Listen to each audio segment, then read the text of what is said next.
اللہ رب العزت نے مور کو ہتھیلی پر نہیں لگایا، مور کو دو کندھوں کے درمیان لگا کے کپڑوں کے ساتھ اس مور کو چھپا دیا۔ پہلے نبیوں کی مور کو زہر کر دیا، حضور کی مور کو چھپایا گیا۔ وجہ کیا تھی کہ اور نبیوں کو تعارف کی ضرورت تھی، محمد مصطفیٰ کو رب نے ان کا چہرہ اتنا حسین بنایا ہے کہ جو دیکھے گا وہ پہچان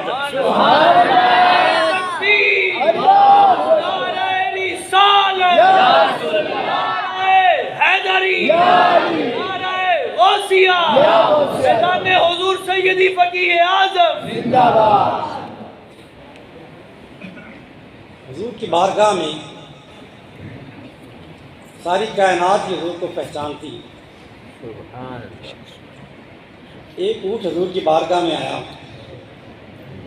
یہ واقعہ اکثر علماء سے آپ سنتے رہتے ہیں، میں اس واقعے کو مکمل نہیں بیان کرتا، میں اس میں سے ایک نتیجہ نکالنا چاہتا ہوں۔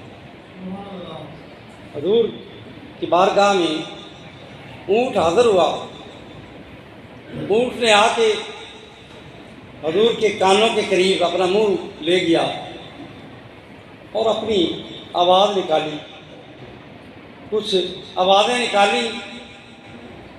جب وہ فارغ ہو گیا، چپ کر گیا، حضور نے ایک صحابی کو فرمایا کہ اس کے مالک کو بلا کے لا۔ سبحان اللہ۔ یہ اپنے مالک کی شکایت کرنے کے لیے آیا ہے۔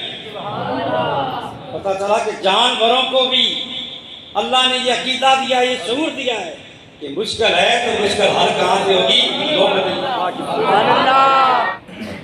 اونٹ حضور کی بارگاہ میں آیا، حضور کی محفل سجی ہوئی ہے، صحابہ کا جرمٹ ہے، آقا درمیان میں تشریف فرما ہے۔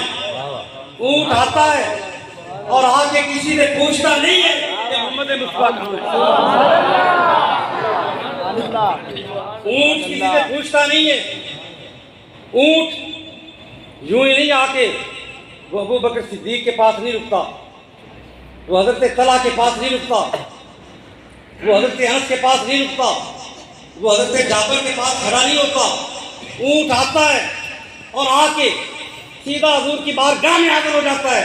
پتہ چلا کہ جانور بھی پہچانتے ہیں کہ ہمارے آقا۔ رب نے ایسا بنایا ہے کہ تعارف کرانے کی ضرورت نہیں ہے، جانور بھی پہچانتے ہیں کہ ہمارے آقا کون ہیں۔ سبحان اللہ۔